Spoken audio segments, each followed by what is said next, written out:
اعوذ باللہ من الشیطان الرجیم بسم اللہ الرحمن الرحیم اللہم صلی علی سیدنا و مولانا محمد وعلی آل سیدنا و مولانا محمد وبارک وسلم وصلی علیہ رب اشرح لی صدری ویسر لی امری واحلل عقدۃ من لسانی یفقہوا قولی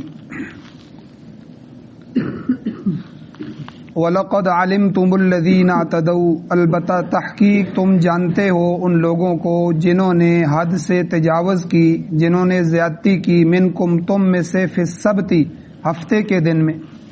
فَقُلْنَا لَهُمْ پس ہم نے کہا ان کے لیے کونوا قردۃ خاسئین کہ تم ذلیل بندر بن جاؤ۔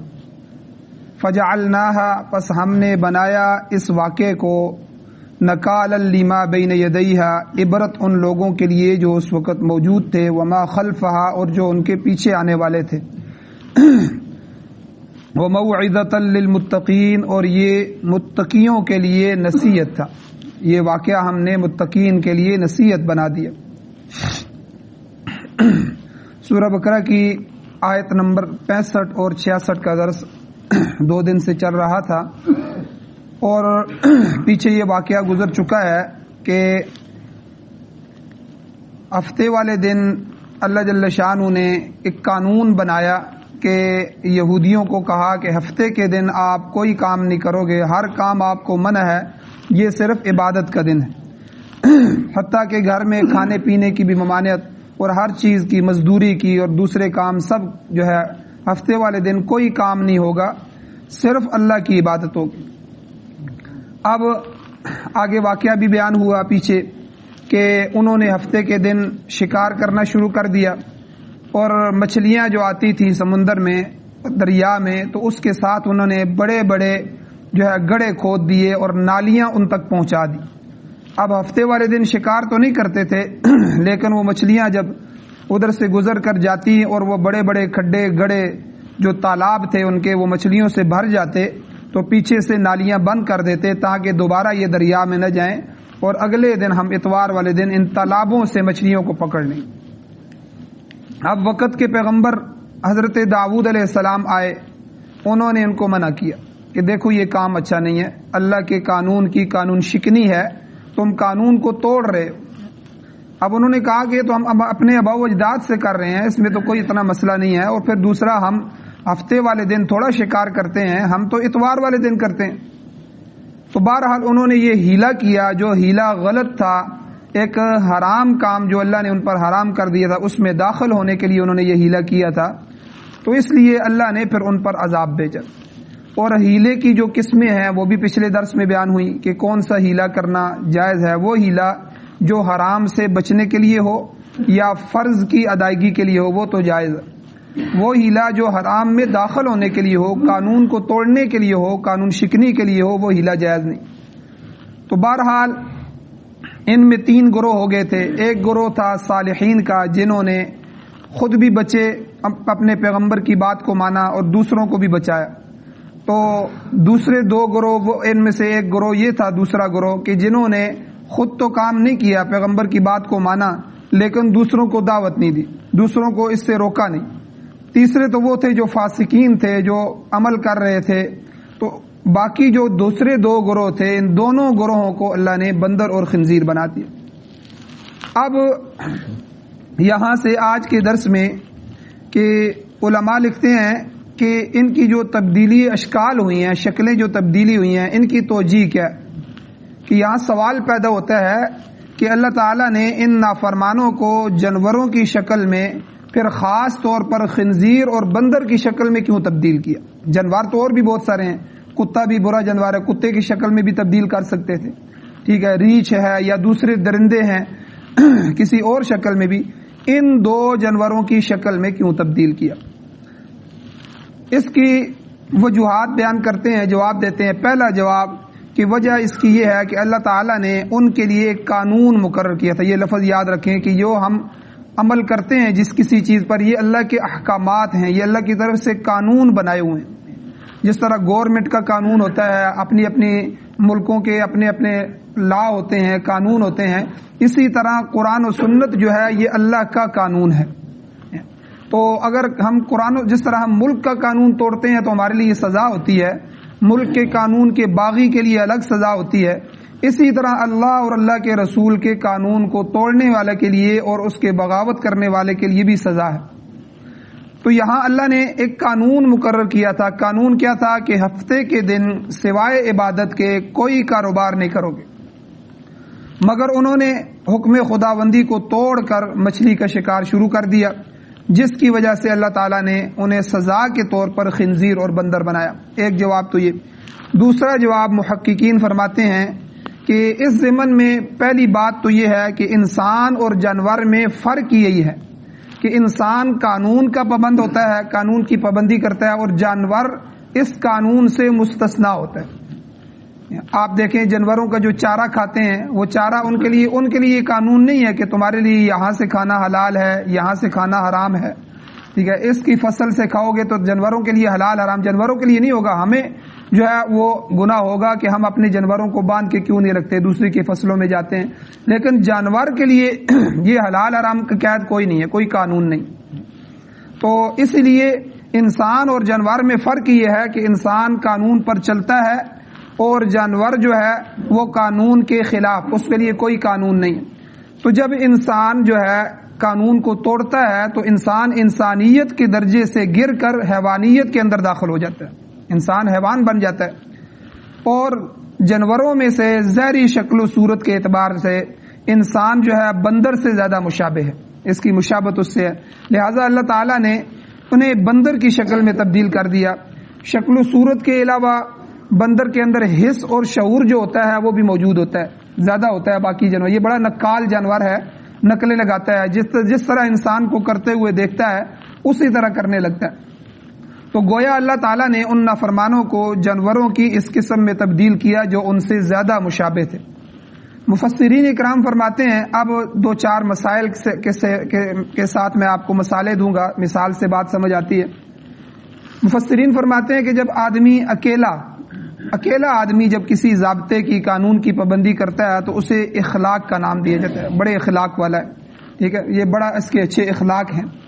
اور جب کوئی دو افراد آپس میں معاملہ کرتے ہیں، آپس میں جو ہے تو اسے قانون کہتے ہیں کہ انہوں نے ایک قانون بنایا ہے اور اس قانون کے اندر انہوں نے اس چیز کو چلا رہے ہیں، ایک ضابطہ بنایا ہے، قانون بنایا۔ تو اس کی ادنا سی مثال میں دیتا ہوں کہ میاں بیوی کے درمیان نکاح، یہ ایک قانون ہے۔ میاں بیوی کا جب نکاح ہوتا ہے تو یہ گویا کہ ایک دوسرے کے ساتھ ایگریمنٹ کر رہے ہیں۔ نکاح جہاں عبادت ہے وہاں فقہا نے اس کو معاملات کے اندر بھی شمال کیا ہے، یہ ایک معاملہ بھی ہے جو میاں بیوی کے درمیان ہوتا ہے، اسی لیے اس میں مہر طے کیا جاتا ہے۔ بیوی مہر مانگتی ہے کہ مجھے مہر دو، اتنا مہر دو تو میں آپ کے لیے حلال ہوں گی۔ تو یہ ایک ایگریمنٹ بھی ہے اور یہ ایک معاملہ بھی ہے اور عبادت بھی ہے، اللہ اور اللہ کے رسول کا حکم ہے، اس لیے یہ عبادت بھی ہوئی اور معاملہ بھی ہے کہ آپس میں کچھ باتیں طے ہوتی ہیں، ایگریمنٹ ہوتا ہے۔ تو نکاح کی اس کی مثال میاں بیوی کہ جب یہ نکاح کر لیتے ہیں تو پھر اس نکاح کی وجہ سے لاگو ہونے والے قوانین جو ہوتے ہیں وہ دونوں فریقوں پر لازم ہو جاتے ہیں، ان کی پابندی دونوں کو ضروریت۔ اگر کوئی ایک فریق اس قانون کو توڑ دے گا جو نکاح کی وجہ سے لاگو ہوئے ہیں تو وہ انسانیت کے درجے سے نکل کر حیوانیت کے زمرے میں شامل ہو جائے گا۔ اس کی وضاحت تھوڑی سی سمجھے، جیسے عقد نکاح جو ہوتا ہے اس کے قانون کے مطابق ایک عورت جو نکاح کر رہی ہے وہ اسی مرد کے ساتھ مختص ہو جاتی ہے، اب وہ اسی کی عورت ہے، اسی کی بیوی ہے۔ اب یہ ایک معاہدہ ہے، نکاح کے ساتھ ہی جو دو بول بولے جاتے ہیں یہ اس پر ان دونوں پر لاگو ہو جاتا ہے کہ یہ جو عورت ہے جس کا اس مجلس میں نکاح ہوا ہے، دونوں کے والدین شریک ہیں اور یہ نکاح ہو چکا ہے، اب اس عورت کا کوئی نکاح کا پیغام بھی نہیں بھیجے گا اور اب اس عورت کی طرف کوئی دیکھے گا بھی نہیں، اب یہ فلاں کی بیوی ہو چکی ہے، اس کے ساتھ خاص ہو چکی۔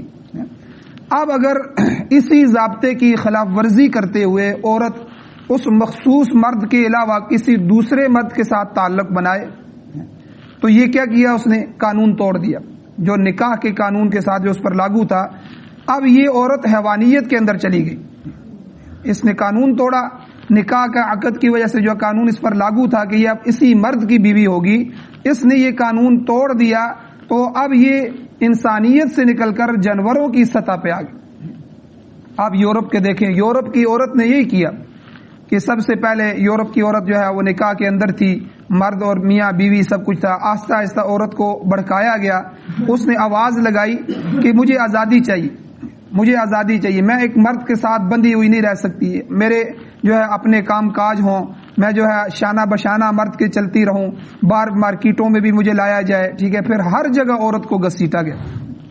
ہمارے ہاں اسلام میں تو عورت کو عزت ہے کہ پردے کے اندر گھر میں بیٹھے، گھر کی ملکہ ہے، جو آرڈر کرتی ہے ہم باہر سے لے کر آتے ہیں. ہمارے اوپر لازم ہے، شریعت نے لازم کی ہے کہ وہ کہے جی چینی ختم ہے، گھی ختم ہے، فلاں چیز ختم ہے، ہمیں لا کے دینی ہوگی.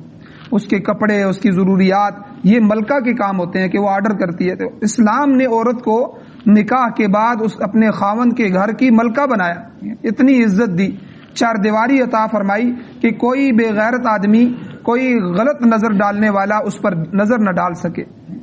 ہاں ضرورت کے تحت عورت بیمار ہے تو اسپتال میں جا سکتی ہے اپنے محرم کے ساتھ، اگر جو ہے اس کو کسی چیز کی ضرورت ہے تو اپنی ضرورت کے لیے جا سکتی ہے، سسرال جا سکتی ہے، اپنے ننھال جا سکتی ہے، پیچھے جا سکتی ہے.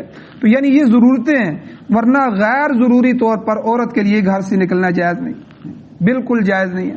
تو اس لیے احادیث کے اندر سختی سے حضور علیہ السلام نے فرمایا کہ جب عورت جو ہے کسی مرد کے ساتھ خلوت میں ہوتی ہے تو تیسرا ان کے ساتھ شیطان ہوتا ہے، وہ ان دونوں کے دل میں ایک دوسرے کے لیے محبت یا اس طرح کے شہوت کے جذبات پیدا کرتا ہے اور ان کو گمراہ کر دیتا ہے. تو اس لیے عورت کا، اور یہاں ہمارے ہاں تو اسکولوں میں بھی گٹھے پڑھ رہے ہیں، آگے کالجوں میں بھی گٹھے پڑھ رہے ہیں، یونیورسٹیوں میں بھی گٹھے پڑھ رہے ہیں، پھر ان کے جو نتیجے سامنے آ رہے ہیں وہ دن بدن ہم دیکھ رہے ہیں، اپنی آنکھوں سے دیکھ رہے ہیں کہ ان کا گٹھا پڑھنے کا نتیجے کیا آ رہے ہیں. تو بہرحال یورپ کی عورت کی یہی آواز تھی کہ ہمیں نکاح نہیں کرنا، ہم نے آزاد رہنا. یہ جو بوائے فرینڈ اور گرل فرینڈ جو چکر چل رہے ہیں نکاح سے پہلے پہلے، یہ انہی کی عطا کردی چیزیں، یہ جانوروں کی سوسائٹی سے یہ چیزیں آئی. یورپ آج سارا کا سارا جانور بن چکے ہیں، وہ اپنی شہوت میں آزاد ہیں، اپنے کھانے میں آزاد ہیں، اپنے پینے میں آزاد ہیں، پینے میں شراب پئیں جو مرضی پئیں، کوئی گورنمنٹ ان پر پابندی نہیں لگا سکتی. امریکہ کی تاریخ میں ایک دفعہ چونکہ شراب پینے سے، نشے سے بہت سارے نقصان ہو رہے تھے، ان کے صحت بھی بگڑ رہی تھی اور اس کی وجہ سے وہ ہنگامہ کرتے اور گاڑیوں کے ایکسیڈنٹ ہوتے، جھگڑا کرتے، یہ ساری چیزیں شراب کی وجہ سے ہوتی ہیں.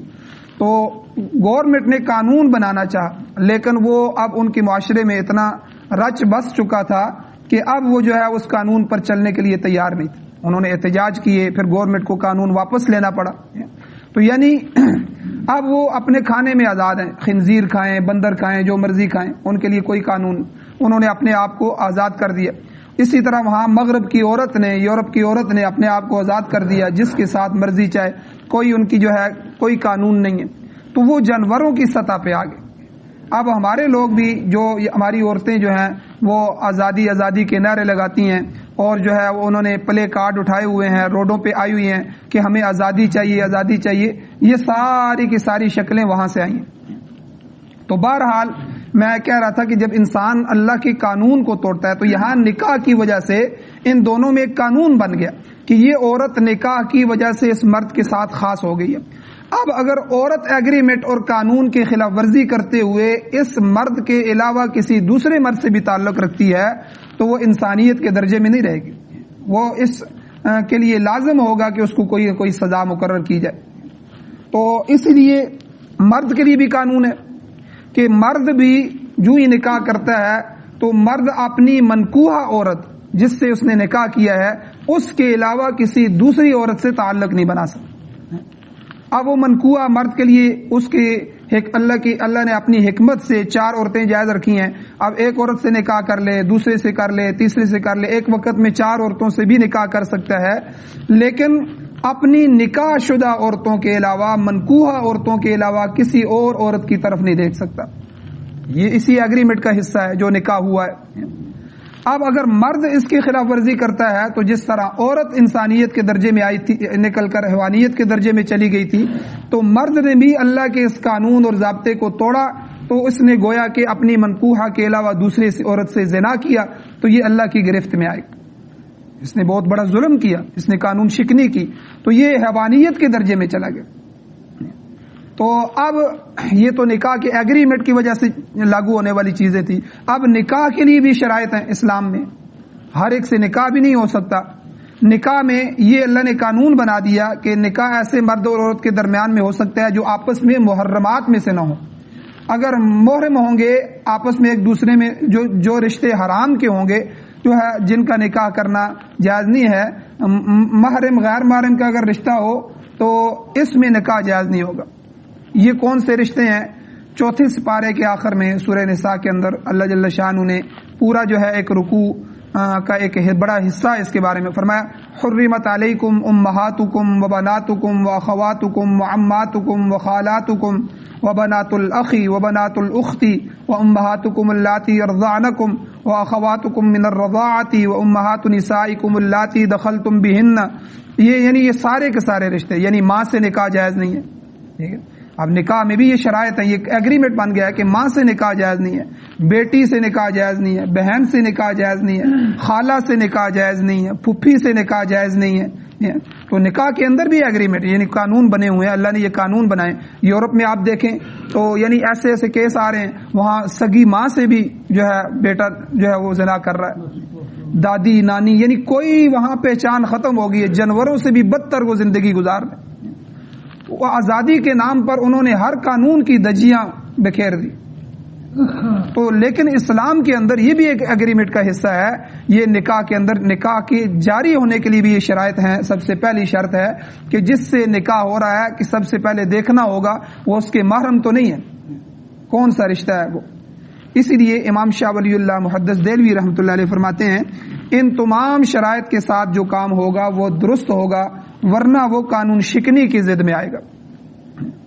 اور اسی طرح شریعت نے ہمارے لیے مباشرت کے لیے بھی شرائط رکھی ہیں. جب آدمی میاں بیوی آپس میں ملتے ہیں ان کے لیے بھی شرائط ہے. پہلی شرط یہ ہے کہ جو کام ہم بیوی سے کرتے ہیں خلوت میں وہ ہم کسی مرد سے نہیں کر سکتے. یہ یورپ میں دیکھیں مردوں کی مردوں کے ساتھ شادی, اس قانون کو بھی انہوں نے توڑا ہے. ان کی پوری جو ہے کالونیاں بن چکی ہیں.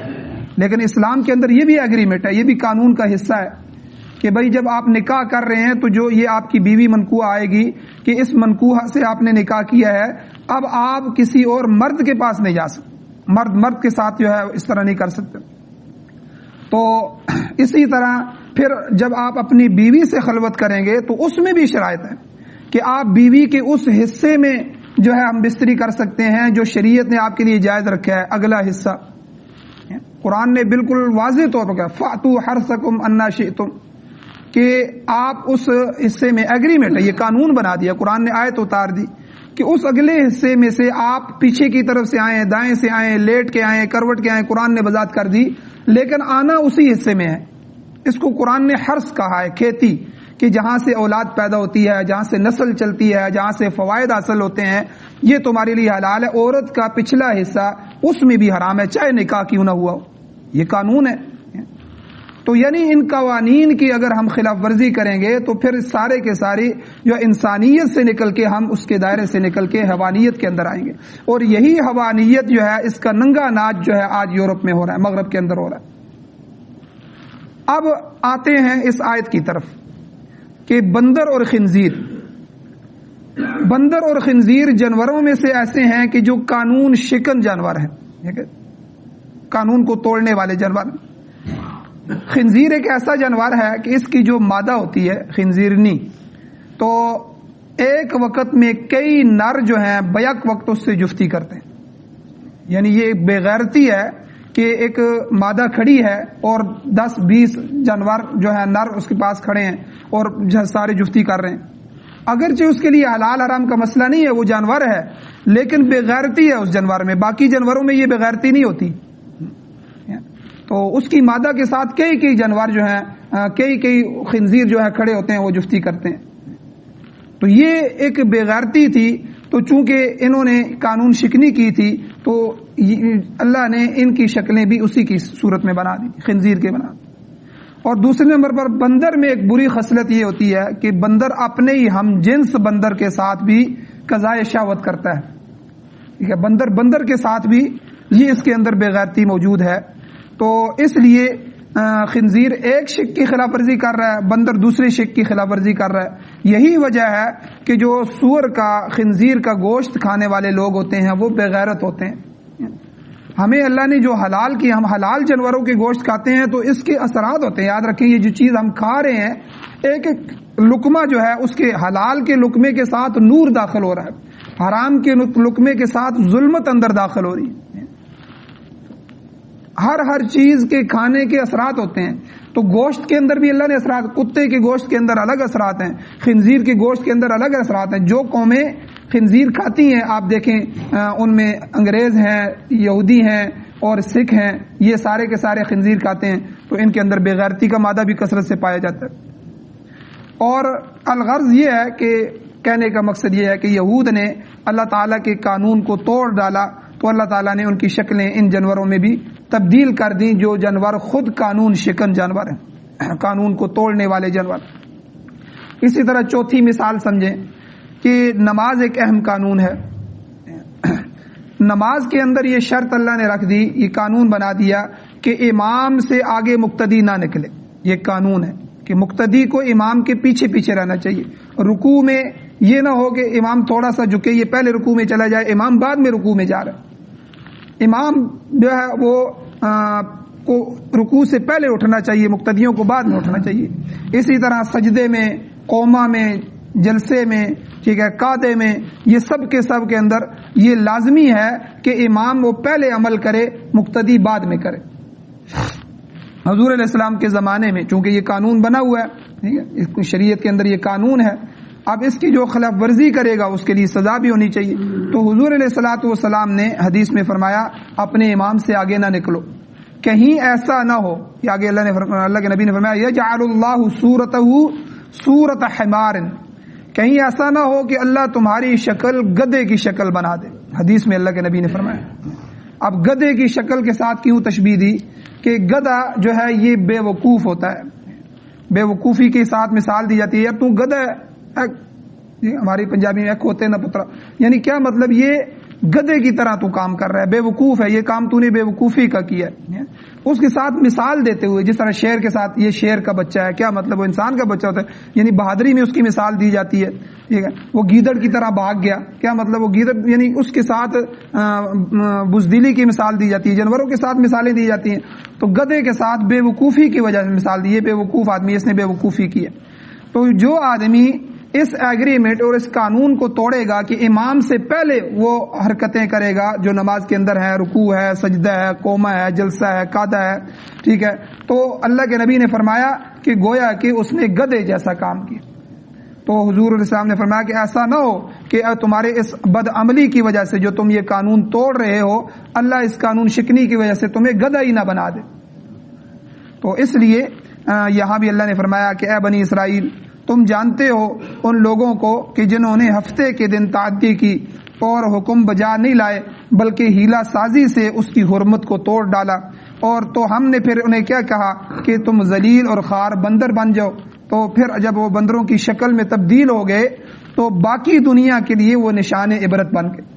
اللہ نے فرمایا فجعلناہا، ہم نے اس واقعے کو بنایا نکالا لما بین یدیہا، ان لوگوں کے لیے، ان موجودہ وما خلفہا، اور آئندہ آنے والی نسلوں کے لیے، لوگوں کے لیے ہم نے ان کو عبرت کا نشان بنا دی. لوگوں کی زبانوں پر بھی اور تاریخ کے اندر لکھا گیا، محفوظ ہو گیا کہ فلاں قوم نے اللہ کی نافرمانی کی تو اللہ تعالیٰ نے انہیں خنزیر اور بندر بنا دیا. تو اس لیے اس واقعے کو یاد کر کے آئندہ نسلوں کو اللہ نے نافرمانی سے بچانا تھا. تو آج کے یہودی جو نبی علیہ السلام کے زمانے کے یہودی تھے، ان کو یہ بتایا گیا کہ تمہارے آباء و اجداد کے ساتھ اس طرح ہوا ہے، کہیں تم جو آج قوانین توڑ رہے ہو، اسلام پر عمل نہیں کر رہے ہو، تو تمہارے ساتھ بھی یہ ہو سکتا ہے. اب دوسرا اللہ نے فرمایا دوسری چیز کہ وَمَوْعِظَةً لِّلْمُتَّقِينَ، کہ اللہ نے یہ تبدل اشکال جو ہے، شکلوں کو بدلنا، یہ محض عبرت کے لیے نہیں ہے بلکہ اللہ نے اسے ڈرنے والوں کے لیے اس واقعے کو نصیحت بھی بنایا کہ اگر آئندہ بھی کسی نے اللہ کے اس قانون کو توڑا تو اس کے ساتھ بھی ایسا ہی سلوک کیا جا سکتا ہے. اللہ تعالیٰ نے متقی لوگوں کے لیے اس واقعے کو نصیحت بنایا. اب ان آیات سے ہمیں کیا عبرت ملی ہے کہ آج ہمارے زمانے میں صرف حضور کی دعا ہے، کہ اللہ ہماری قوموں پر جو ہے مشترکہ عذاب نہیں بھیجیں گے. ایک جس طرح پوری قوموں کو ہلاک کیا گیا، قوم عاد، قوم سمود، اس امت کو اس طرح ہلاک نہیں کیا جائے گا. کہیں ایک جگہ عذاب آیا، کہیں دوسری جگہ، کبھی کوئی ایک تک ہوا، کبھی کوئی ایک علاقہ. ایسا تو ہوا ہے کہ زلزلوں میں، دوسرے طوفانوں میں اور سمندروں کے جو ہے وہ طوفان کے اندر، سیلاب کے اندر جو ہے علاقے آئے ہیں، لیکن پوری امت کو تباہ نہیں کیا گا. ورنہ ہم نے کوئی کسر نہیں چھوڑی. کون سا قانون ہے شریعت کا جو ہم نے نہیں توڑا، اور کھلے عام نہیں توڑا، اور سب نے نہیں توڑا. آپ بازار میں اگر 1000 دکان ہے مارکیٹوں میں، آپ دیکھیں اس 1000 میں اسلام اور شریعت کے قانون پر چلنے والے کتنے ہیں؟ شاید 10 آدمی بھی نہ ہوں جو آ کے مولوی صاحب سے مسئلہ پوچھتے ہوں کہ یہ تجارت میری لیے جائز ہے کہ نہیں جائز. 10 آدمی بھی. تو باقی جو 990 آدمی ہیں وہ کیا کر رہے ہیں؟ اس کی جتنی تجارت کی شکلیں ہیں جو حرام کی ہیں، وہ ساری کی ساری شکلیں وہ اختیار کر رہے ہیں، ان کو فکر ہی نہیں ہے. تو یعنی یہ مجموعی طور پہ ہمارا یہ حساب ہے کہ ہم 98% لوگ قانون شکن بن چکے ہیں، اور ہمارے اوپر اسی طرح کے عذابات آتے کہ ہمیں تیغ کیا جاتا، ہمیں جو ہے زمین بوس کر دیا جاتا. لیکن یہ اللہ کے نبی کی دعا ہے، اللہ کے حبیب کی دعا ہے کہ حضور کی یہ دعا اللہ نے قبول فرمائی کہ میں آپ کی امت کو مشترکہ ہلاک نہیں کروں گا، اجتماعی ہلاک نہیں کروں گا. تو اس لیے میرے بھائیو اپنی زندگیوں کو سنواریں. یہ قرآن ایک ضابطہ حیات ہے، یہ ایک قانون کی کتاب ہے جو اللہ کی طرف سے نازل ہوئی ہے، اور ہر چیز پوچھ کے عمل کریں. اپنی جو ہے بچپن کے حالات، اپنی جوانی کے ایام، اپنے بڑھاپے کی جو زندگی ہے، ہر چیز جو ہے اپنے آپ کو اس قانون کے مطابق ڈالنے کی کوشش کریں. مشکل ہے کسی قانون کے مطابق اپنے آپ کو، کیونکہ جب قانون ایک طرف ہوتا ہے دوسری طرف خواہشات ہوتی ہیں، میری مرضی. ہر انسان کا نفس یہ چاہتا ہے میں آزاد ہوں، مجھے پابند نہ کیا جائے. جب آپ اپنے آپ کو قانون کی پابند کرنے کی جو ہے کوشش کریں گے تو نفس اس کی مخالفت کرے گا، اندر سے دل نہیں چاہے گا. تو لیکن اس کو دل کی خواہشات کو توڑ کے اللہ اور اللہ کے رسول کا غلام بن جائے تو یہ سب سے بڑی کامیابی ہے. اور اگر ہم اس کامیابی کو دنیا میں حاصل نہ کر سکے تو یاد رکھیں ہمارے لیے آخرت میں پھر اس کا کوئی موقع نہیں ہوگا. وہاں قرآن مجید کہتا ہے یا حسرتا یا ویلتا، یعنی یہ افسوس کی آوازیں آئیں گی ہر طرف سے، ہائے افسوس، ہائے حسرت، ہائے کاش کہ میں دنیا میں یہ کر لیتا، میرے لیے موقع تھا، غنیمت تھی. اللہ جل شانہ سے دعا ہے اللہ عمل کی توفیق عطا فرمائے. آمین. الحمد للہ رب العالمین والعاقبۃ للمتقین والصلاة والسلام علی رسولہ النبی الامی الکریم. اللهم ربنا آتنا فی الدنیا حسنۃ وفی الآخرۃ حسنۃ وقنا عذاب النار. یا اللہ ہماری کمیوں کو تائیوں کو معاف فرمائیے، درگزر فرمائیے. یا اللہ اپنا رحم کرم فضل والا معاملہ فرمائیے. یا اللہ اپنے غضب، غصے، انتقام، نفرت سے ہمیں محفوظ فرمائیے. یا اللہ ہمیں قانون جو اسلامی قانون ہے، امارت اسلامیہ شریعہ کی صورت میں ہمیں نصیب فرمائیے. قرآن و سنت کا غلبہ نصیب فرمائیے. یا اللہ اپنا یہ نظام جو ہم سے چھن چکا ہے خلافت عثمانیہ کے بعد، یا اللہ ہمیں یہ خلافت نصیب فرمائیے. یا اللہ یہ قرآن و سنت کی بالادستی نصیب فرمائیے، قرآن و سنت کا نور نصیب فرمائیے. قرآن و سنت کو ہمارا مزاج اور شریعت بنا دیجیے. یا اللہ طبیعت بنا دیجیے. یا اللہ ہمیں قانون شکن نہ بنائیے. یا اللہ قانون کی حفاظت کرنے والا، قانون پر عمل کرنے والا بنائیے. یا اللہ ہمارے بچوں کو قرآن کا حافظ، قاری، عالم، مفتی، مجاہد، غازی، شہید اور دین کا داعی بنا. یا اللہ جب تک زندگی ہو عزت والی، وقار والی زندگی نصیب فرما، ایمان والی، کلمے والی، فرمانبرداری والی زندگی نصیب فرما. اور جب بھی موت آئے تو یا اللہ سعادت اور شہادت والی موت نصیب فرما، خاتمہ ایمان پر فرما. صلی اللہ تعالی علی خیر خلقہ محمد وآلہ وصحبہ اجمعین برحمتک یا ارحم الراحمین.